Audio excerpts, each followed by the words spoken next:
Monica, all yours. Thank you.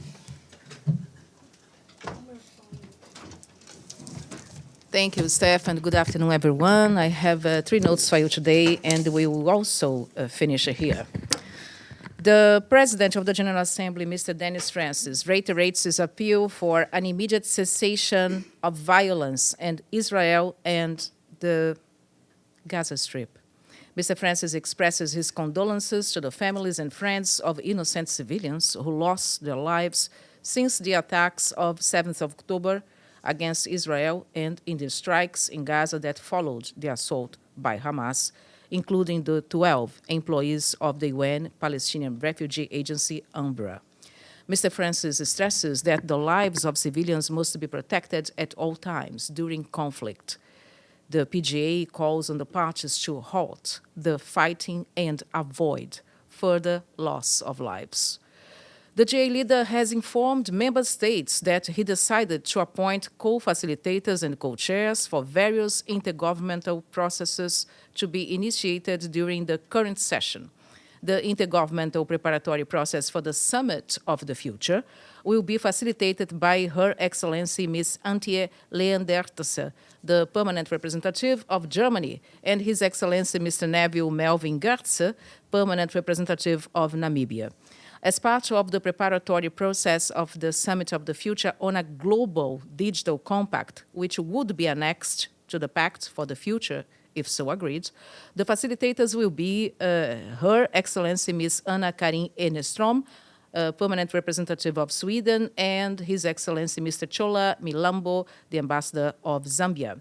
And as part of the preparatory process of the Summit for the Future on a declaration on future generations, the PJ appointed His Excellency Mr. Brian Christopher Manley Wallace, permanent representative of Jamaica, and Her Excellency Ms. Yoka Brandt, permanent representative of the Kingdom of the Netherlands, as co-facilitators. Consultations to review arrangements contained in General Assembly resolutions on the strengthening of the Economic and Social Council and the review of the high-level political forum on sustainable development in order to benefit from lessons learned from relevant processes under the GA and the Economic and Social Council related to the follow-up and review of the 2030 agenda as well as from previous cycles. So the co-facilitators will be His Excellency Mr. Paul Goa Zomanigi, permanent representative of Guinea, and Her Excellency Ms. Sanita Pavluta de Lande, permanent representative of Latvia. And on the list of co-chairs and the ad hoc working group of the revitalization of the work of the GA, the PGA appointed Mr. Cornel Feruta, permanent representative of Romania, and Her Excellency Ms. Melissa Rambali, permanent representative of Santa Lucia. Now, for the intergovernmental negotiations, IGN, on the question of equitable representation and on increase of the membership of the Security Council, the co-facilitators will be Mr. Alexander Marshik, permanent representative of Austria, and His Excellency Mr. Tarek M.A.M. Al-Banai, permanent representative of the State of Kuwait.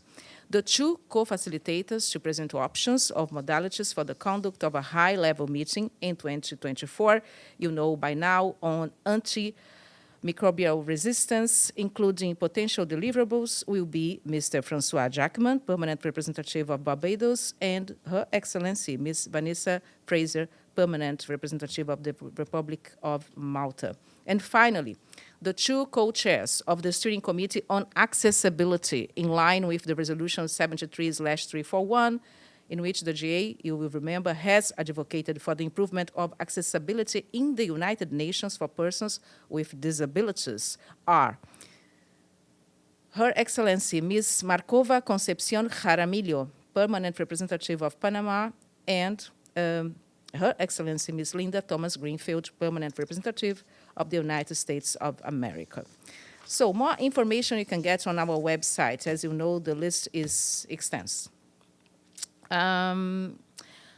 Yesterday, 11th of October, the President of the General Assembly held an informal dialogue with youth delegates from permanent missions to the UN to discuss the work of the General Assembly. In a segment of questions and answers with the delegates, Mr. Francis was asked about peace and security, the work of the Security Council, including reform, and the General Assembly. He reminded delegates that as young people, they had to be aware that peace is worth fighting for. The President believes that instead of talking about winning wars, we should speak about winning peace. For the GA leader, the first meeting was a great opportunity to listen to their concerns and ideas and to further discuss ways to ensure the effective participation of youth in the work of the UN. And if you want to find out more about this meeting or other PGA's remarks in the respective GA committees, you can also access the PGA's YouTube channel, which is www.youtube.com/UNPGA78. And this is all for today. Nabil, how are you doing today? Hi. So is the PGA considering taking any action in the General Assembly on the escalation in the Middle East? Thank you for your question. The PGA has his office open for all who want to discuss with him